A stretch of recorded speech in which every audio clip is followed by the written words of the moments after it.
In this video, we will learn about what subnetting is and why we do it, IPv4 IP address structure, classful and classless subnetting, and the two practice examples using the hand rule as a visual guide.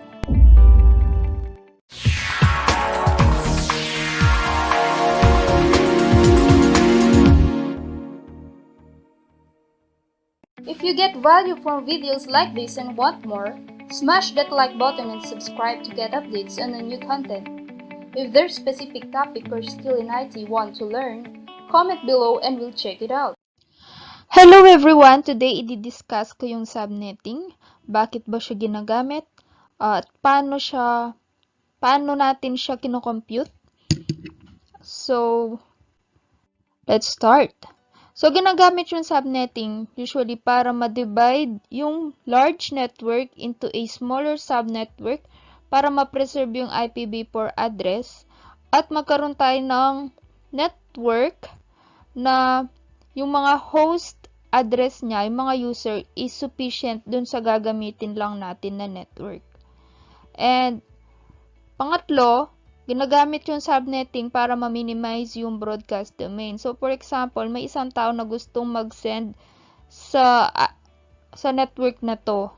So, dahil marami siyang host, maraming mga persons yung included sa large network na to, para ma-determine niya yung mga users, yung tao na mismong sisendan niya ng email, kailangan niyang mag-broadcast isa-isa dito. So, nagagamit na u-utilize yung bandwidth na sana dapat is mapunta lang dun sa isang network na sinabnet mo. So, it also improves security. You can control the traffic to what network. Just the message is accessible. So, pagka nasa routing na tayo, magagamit mo yung subnetting para masendan lang yung information dun sa specific network na gusto mo. Hindi dun sa buong 10.0.0/8. So, for example, ito sa next slide natin, merong isang school, tawag University of Asia. So, you want to use a 10.0.0/8 network para sa napakaraming host dun sa school na yon. So, para ma-manage mo yung mga networks mo, isa-subnets mo sila into different slash or subnet mask.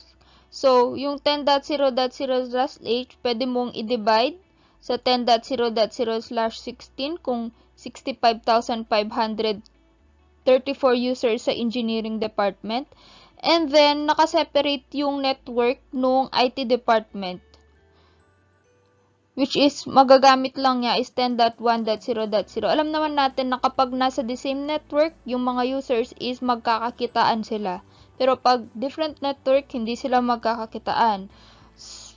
Pero yung network na to, belong pa rin sa network ni 10.0.0.0/h, which is yung bigger network, which is yung summary ng lahat ng network sa loob niya. So, yung 10.0.0.0/16, pwede mong i-divide pa sa teacher department at student department. So, pwede silang magkahiwalay, /24 naman each, para magkaroon ng division yung network nila, and then, they will just see each other kapag may routing. So, pag layer 3 na yun. So, ngayon i-discuss ko muna paano ba yung structure ng IP address. So, usually, ginagamit natin is IPv4 address ngayon, although sa future mapupunta na siya sa IPv6, ay yung structure niya is nagko-compose ng 4 octets. Each octet has 8 bits. So, ito, first octet, second octet, third octet, at fourth octet. Tapos, yan, yung bits na yan is represented by binary numbers. So, 8 bits. 1, 2, 3, 4, 5, 6, 7, 8. But, pag titignan mo siya, sa pagde-design ng network mo, yung representation niya is into a decimal representation. So, pag pinag-sum mo yung binary digits mo, pag i-convert mo yan, is 255. So, paano nga ba nakuha itong 255 na to? So, from the word itself, binary, so in a form of 2. So, yung unang bits mo dito is 2 raised to 0. Yung pangalawang bits mo dito, pangalawang bits is 2 raised to 1, 2 raised to 2, 2 to 2, 2 raised to 3, 2 raised to 4, 2 raised to 5, 2 raised to 6, 2 raised to 7. So, pag kinompute mo yan is 1, 2, 4, 8, 16, 32, 64, 1 to 8. Pag pinag-add mo yung mga binary numbers mo, yung sum niya is 255, which is yung decimal representation niya. Ayan. Then, sa class full address, ito talaga yung unang panahon kung paano divide ng mga networks. So, nung unang panahon, yung mga class A address lang yung makakagamit ng 255.0.0.0.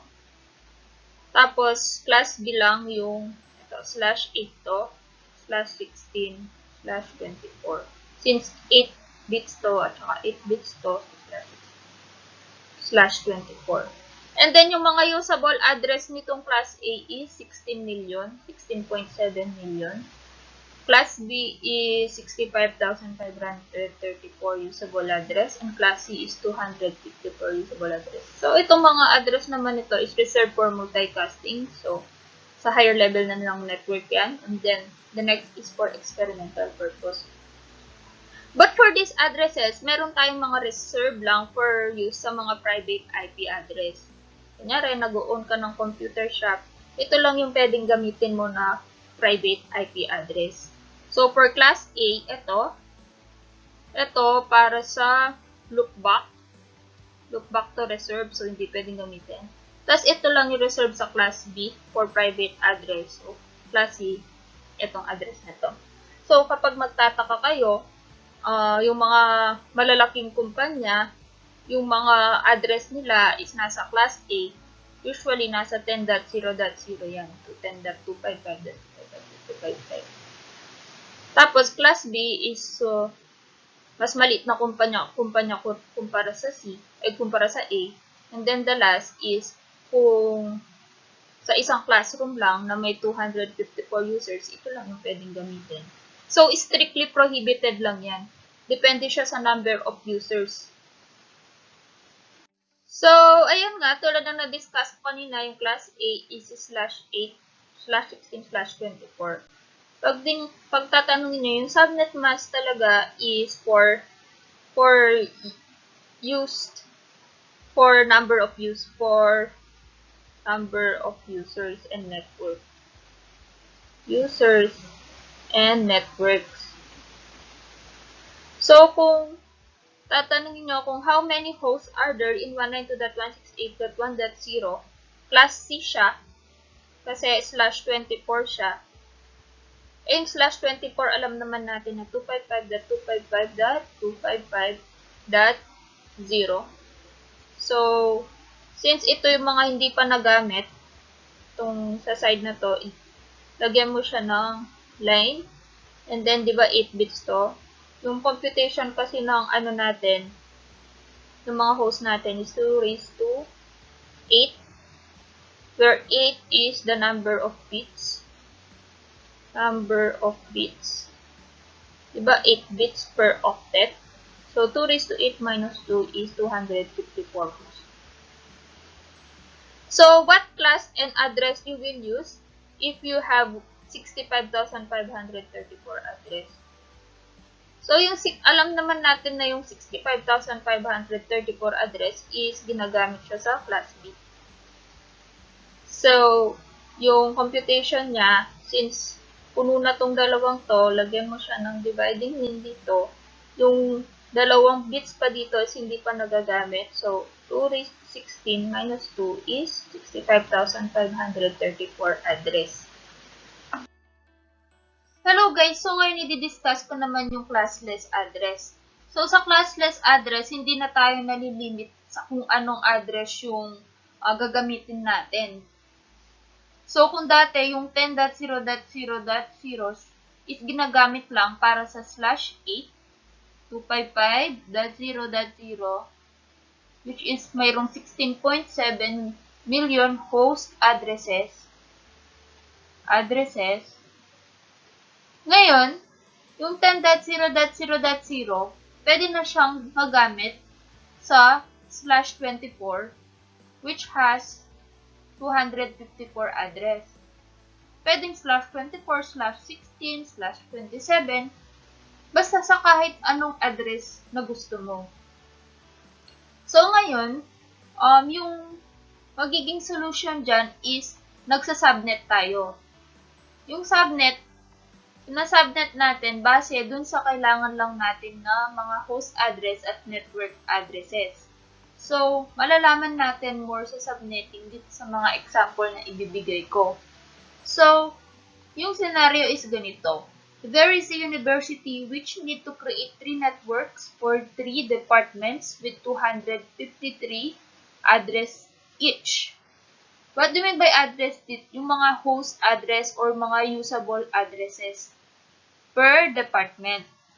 He need to use the address given to him, which is 10.0.0.0/16 for the 3 departments. So, binigyan siya ng siguro mga nakakataas ng mga network admin ng pwede niyang gawing reference na address. So, ito is yung big network niya. From this network na to, gusto niyang ma-subdivide or magamit yung network na to para makapag-create ng network na sufficient or saktong-sakto lang dun sa 253 address na kailangan niyang ma-create for each department. So, ano yung network address? Network address na ma-assign niya dito, network address dito, tsaka network address.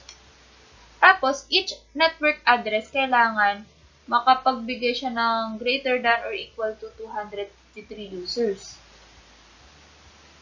So, kailangan makapagbigay siya ng 253 usable addresses dito. So, number 1 question here na mapo-formulate mo sa isip mo is, syempre, kailangan mo ng 3 network address na ma-assign niya. Tapos, number 2, how many usable host address he can give to each department using yung network address na pin-provide mo. And then number 3, how many network address can he have based on the new subnet mask he computed? Base dun sa new subnet mask niya, ilang mga network address yung mabibigay niya. Kasi, hindi lang naman 3 network address yung mabibigay niya from na-compute niya na subnet. Pwede pa siyang mag-create ng iba pang pwede pa siya magbigay ng network address sa ibang department. So, pwede niyang i-compute din yon base dun sa subnet na sinusolve niya. So, number 4 is why do we always subtract 2 address from the usable host address? So, malalaman natin mamaya. Pero, usually, nagsasubtract ka ng 2 dahil may mga address ka from the range of address na na-compute mo, may mga hindi ka ginagamit doon. Number 1 is yung network address mo. Tsaka yung broadcast address. Di usually nagagamit. Hindi talaga ginagamit yan as usable address kasi meron silang nakaalat na paggagamitan. So, paano yung solution natin dito? And so, dito na ngayon tayo sa solution natin. First step is to determine the number of bits. Yung bits kasi natin, yun yung nagde-determine kung ilan yung number ng host natin. So, for example, kailangan mo ng 253 host addresses. For example, 8 yung bits mo. Yung formula niyan is 2 raised to n minus 2. Laging nagma-minus 2 kasi sa network at broadcast address. So, where n is the number of bits. So, 2 raised to 8 minus 2 is kung 8 bits yung gagamitin mo, makaka-generate ka ng 254 host addresses. Paano ko ba nalaman yun? Let's say, di ba mayroon tayong apat na octet, x dot x dot x dot x. So, each octet has 8 bits. Yung 8 bits na ito, nirepresent ko ng kamay. So, sa kamay na to, each finger is represented by a bit on the octet. So, kung yung 2 raised to 0 to,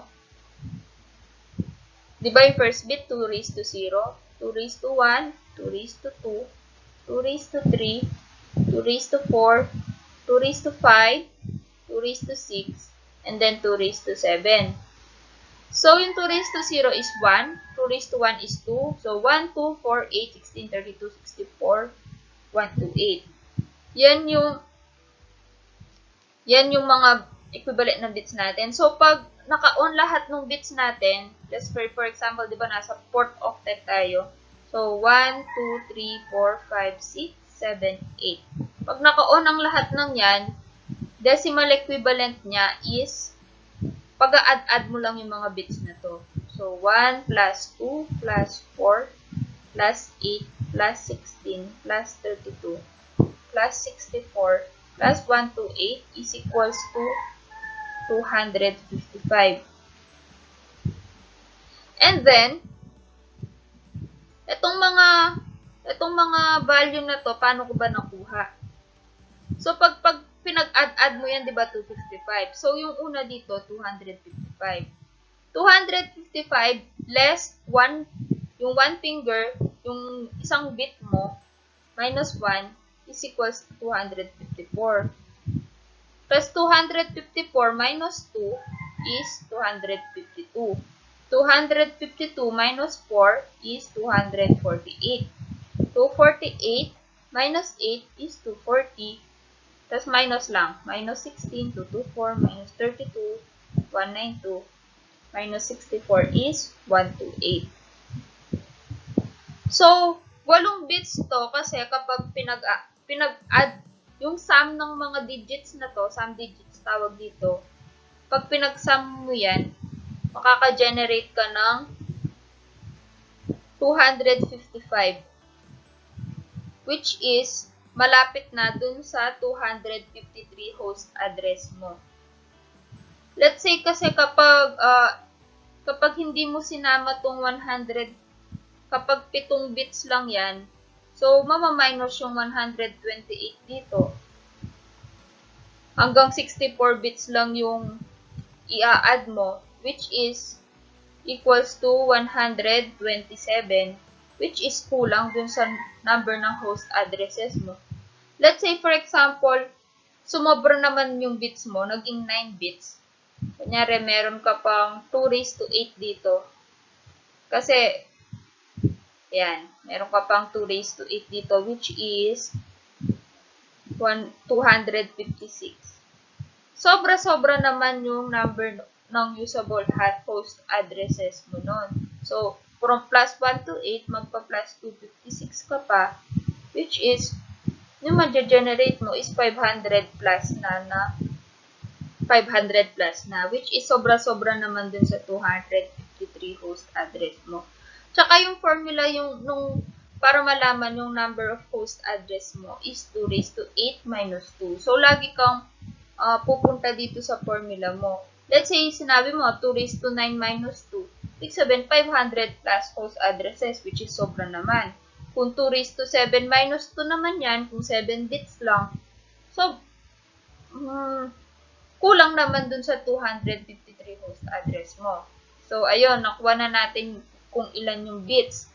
Step 2 is to subtract the bits from /32. So, kung susubtract mo, /32 minus /8 is /24. So, ito na ngayon yung bagong subnet mask mo. So, paano mo ba nakuha yung 255.255.255.0? Malalaman mo yan dito sa octet mo. Dito sa ano mo. Ayan, dito sa pattern mo dito. Di ba 8 bits to? From left to right ang pagbilang. So, 8, 16, Di ba 8 bits dito? Din ito. 8, 16. Bilangin mo niyan yung kamay mo. 8, 16, 17, 18, 19, 20, 21, 22, 23, 24. So, tumigil siya dito. Dito sa daliri na to. So, yung equivalent nung sum digits mo dito is 255. So, simple lang yan. Yung mga nabilang mo na mga digits dito, which, di ba nakabilang ka ng 8 dito, so 255 siya. Plus 8, 255 ulit dito. Tapos, 8 ulit dito, which is, di ba, pag 8, 255. Kasi pag binilang mo yung kamay mo, from left to right, 1, 2, 3, 4, 5, 6, 7, 8, 255 yung value din ito. So, nasa third octet ka. Kasi, 8 plus 8 plus 8, 24 slash 24, that 0 na nun yung kasunod. Kasi hanggang 24 lang, slash 24. And then, determine the octet based on the subnet mask. So, from your solution kanina, tumigil ka sa third octet. We are on the third octet. And then, determine the increment. Madedetermine mo rin yung increment dito sa daliri mo. Diba, 255 yung sa subnet mask mo. Tapos, ito naman yung sa increment niya, yung 1. So, from here, madedetermine mo na yung increment niya is 1 sa third octet. So, next na tayo. So, from there, madedetermine mo na yung yung tatlong network address mo, tsaka yung range ng mga network address mo. Kasi, di ba, yung binigay sa'yo, 10.0.0/16. Tapos, from there, na-breakdown siya na yung subnet mask mo is /24. So, gagamitin mo pa rin itong 10.0. Ito pa rin yung address mo, 10.0.0.0. Tapos, yung bagong subnet mask mo is /24 or 255.255.255.0. And then, yung increment mo is 1, diba? Yung solution natin. Increment is 1 on third octet. So, ito yung unang network address mo, 10.0.0.0/24. And then, mag-plus 1 ka dun sa third octet. So, ito yung pangalawang network address mo, 10.0.1.0/24. So, ito yung first. Ito yung second network address. And then, mag-plus 1 ka ulit from the third octet. So, yung next network address mo na pwede is 10.0.2.0/24. Ito yung third. So, when we give the three networks address, ito yung tatlo. Yung 10.0.0.0/24, 10.0.1.0/24, at 10.0.2.0/24. And then, how many usable addresses he can give to each department using the network address you assign. So, sa isang network kasi, meron kang first usable addresses, yung mga range ng mga addresses mo from first to last, and then meron kang broadcast address. So, yun yung usually na kinukuha natin kapag nagsa-subnet tayo. Dun sa network, makukuha mo yung first usable address sa pamagitan ng plus 1 bit dun sa network address mo. So, 10.0.0.1/24. So, ito usually ginagamit sa mga default gateway, yung usable address na to. And then, yung broadcast address mo is nakukuha mo sa pamagitan ng pag-minus 1 from the next usable network address. So, minus 1 bit is 10.0.0.255/24. So, ito yung broadcast address mo. And then, yung last usable host address, mag-minus 1 bit ka ulit. Yung minus 1 dito is 10.0.0.254/24. So, dito pa lang, makikita mo na yung usable address mo is 0.1 to 0.254. Which is tama yung computation natin kanina. 2 raised to n minus 2 equals to 2 raised to 8 bit minus 2 is 254 yung usable host address mo. Usable host addresses mo. So, ito na yung sagot sa tanong natin. How many usable host addresses you can give to each department using the network address you assign? So, yung sagot dito is 254 host addresses. Usable host addresses. Then letter C, how many network address he can have based on the new subnet mask he computed? So, di ba yung new subnet mask mo is /24. So, di ba, 4 yan. Pag nagko-compute ko kasi ng mga host address at saka network address, usually may dividing line ako dyan. Tapos, ginagawa kong reference yung subnet mask. So, yung sa subnet mask mo, /24, so 8, 16, 24. So, yung 24 na to, yun yung mga nagamit mo, di ba? So, lalagyan ko ng line yan. Ito is for network address. Ito is for host address. So, yung ginamit mo na bits na how many bits yung ginamit mo para sa mga host address mo? Diba, 8. Which is yung kinompute natin kanina. Tapos, 2 raised to 8 minus 2 is 254 usable host address. Ito naman is reserved sa network address, yung sa kabilang linya. So, 8, 16, 24. Yung formula sa pag-compute ng network address is 2 raised to n. Wala na siyang minus. So, 2 raised to 24. So, kayo nang bahalang mag-compute kung ilang network address yung pwede niyang ma-assign. So, from 10.0.0.0/24, marami pa siyang pwedeng ma-assign na mga dito, mga network address for each department. And then, why do we always subtract 2 address from the usable host addresses? So, di ba, sabi ko kanina, yung isa is for network address. Yung network address, di ba, parang dedicated lang siya para sa buong address nung isang department. So, hindi talaga siya ginagamit as usable address. Yung 10.0.0/24. And then, yung broadcast address, which is yung 10.0.0.255/24 is ginagamit lang siya sa later part na i-explain ko na kapag i-explain ko paano nagko-communicate yung mga addresses sa isa't isa, kailangan nyo yung broadcast address. Let's go now to our example 2. So, you want to design a network with 1,035 usable addresses. So, mga host address to using the 172.16.0.0/network address. So, from here, kailangan nating ma-breakdown yung address natin, magkaroon ng bagong network address at subnet mask base dun sa usable lamang na host addresses mo. So, number 1 question is, syempre, i-base lang natin dun sa previous example natin, ilang bits yung kailangan mo para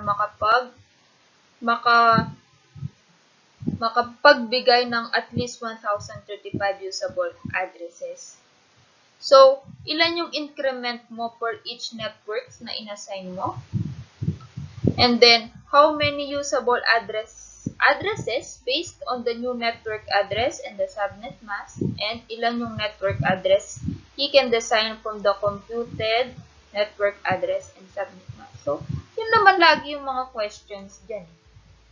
Ilan ba yung mga usable address na makukuha mo dyan? Ilang network ba yung maibibigay mo per department or per organization? So, dito na tayo. So, determine the number of bits. So, etong kamay na to, x.x.x.x, so 32 bits. Yung kamay na inaano ko is nagre-represent lagi nung pang fourth octet. So, yung fourth octet na may 8 bit, ito yung sa kamay na to. So, since 8 lang yung dito, kung 11 bits yung gagamitin natin, kasi pag kinompute mo yan, 2 raised to 11 minus 2 is equals to 2046. Hindi, 2 raised to 11 minus 2 is 2046 address. So, yung ginagawa ko dyan, magbibilang ako sa kamay ko, tapos dapat, yung kamay mo is sakto lang or malapit dun sa computation nung address mo. So, for example, dito sa kamay natin.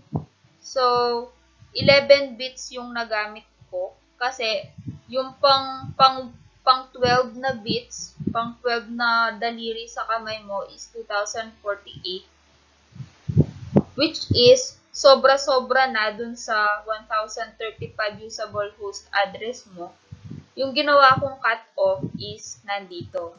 Kasi pag pinag-add mo yung 1 plus 2 plus 4 plus 8 plus 16 plus 32 plus 64 plus 128 plus 256 plus 512 plus 1024 is more or less is nasa 2045 to.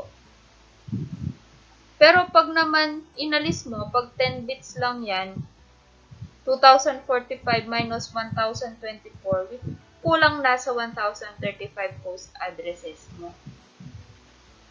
So, pag naman dinagdag mo yung 2048 dito, 1024 plus 2048, sobra-sobra naman na address yun.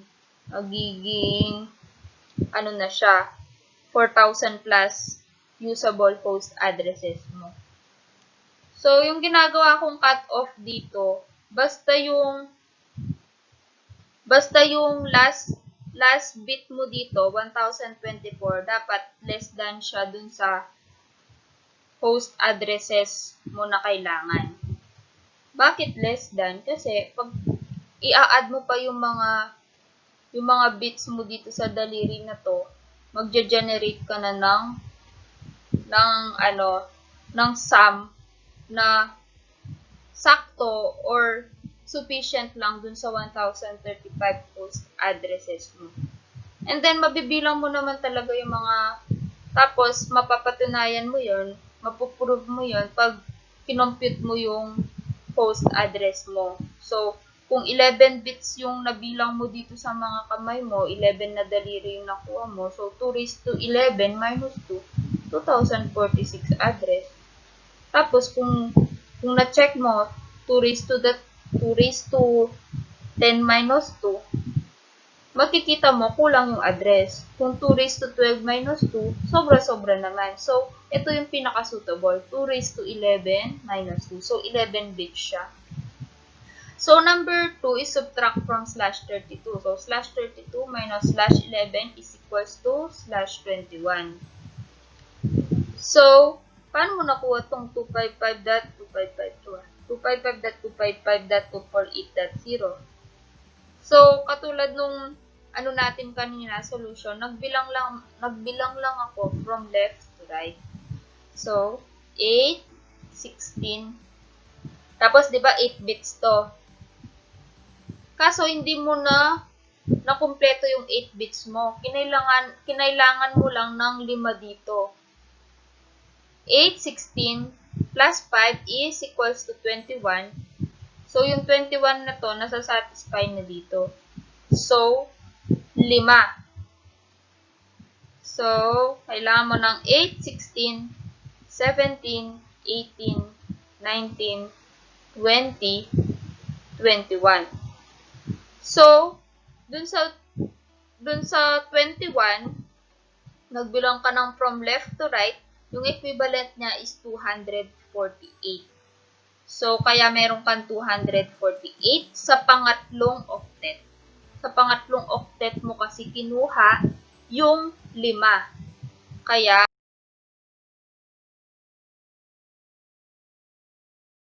masasabi mo na /21 is on third octet. And then, kaya yung new subnet mask mo, /21 or 255.255.248.0. So, determine the octet based on the value of the subnet mask in step 2. So, yung octet mo, na-determine mo na nasa third octet ka. Kasi nung binilang mo, 816, tapos humiram ka ng 5 para sa mga network address mo. At 3 naman yung natitira para sa mga host address mo. So, mamaya na yun.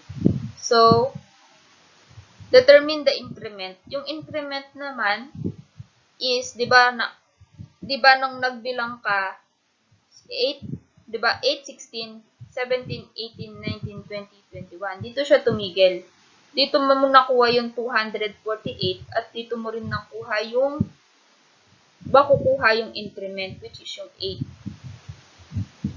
So, yung increment natin is 8 on the third octet.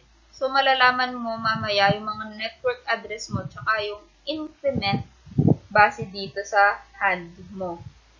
So, at the end, yung solution natin, based on our solution, our network is 172 from 172.16.0.0/21 ay /16, yung new network address mo is 172.16.0.0/21.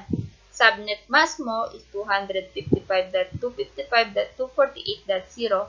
And then increment mo is 8 on the third octet. And our second network is 172.16.8.0/21. So, yung first usable network address mo is 172.16.0.0/21. And then, mag-increment ka lang ng 8 sa third octet mo. So, ito na yung next usable network address mo. 172.16.8.0. Then, mag-minus 1 bit ka lang dito. Yung broadcast address mo is 172.16.7.255/21. And then, minus 1, last usable address mo is 172.16.7.254. First usable address is 172.16.0.1/21. And so, balik tayo sa unang tanong. How many bits you must use to have at least 1,035 usable host addresses? So, yung ginamit natin na bits is, di ba, 11 bits. Yung formula niyan, 2 raised to 11 minus 2. So, 2,046. 2,046 usable host addresses siya. So, sufficient na siya dun sa 1,035. So, what is the increment for each network address? So, na-determine naman natin yung increment niya is 8 dun sa third octet. So, ito yung yan. So, let us see how many usable host addresses based on the new network address and subnet mask. So, compute naman natin to. Yun yung 2046 na na-compute natin based on the formula. 2046. So, how many network address you can design from the computed network address and subnet mask? So, di ba yung new network addresses natin is 172.16.0.0/21. So, dito sa subnet mask, lagi natin yung pattern natin. So, di ba, x.x.x.x. So, 8, 16, 7, tapos, 17, 18, 19, 5 dito. And then, di ba yung 5 to is equals to 21. So, dito yung boundary mo ng network at host address. Kasi sa third octet, naghiram tayo ng 3 para sa host address natin. and then 8 ulit to. Kaya naging 11 bits yung host address natin, and then 21 bits is para sa network address natin. Tandaan nyo yung pang third octet, naghati siya between network address at host address. And then, yung host address natin, di ba, is 2 raised to 11 kasi 11 bits. 2 raised to 11 minus 2. Then, yung network address natin is from the subnet mask, 2 raised to 21. 21 yung bilang natin dito. So, kayo nang bahalang mag-compute dun kung ilang network address yung nakuha ni network admin base dun sa new network and subnet mask. So, thank you sa matagang panonood sa tutorial ko. I hope may nalaman kayo dito. So, if you have a questions, just ping or message us, Cyberskill Farm. Thank you very much. To sum up, we were able to segment network into multiple subnets, familiarize IPv4 addressing which has 32 bits and 4 octets, differentiate between classful and classless addressing, types of address such network, host, and broadcast address, and the hand rule as a visual guide for subnetting.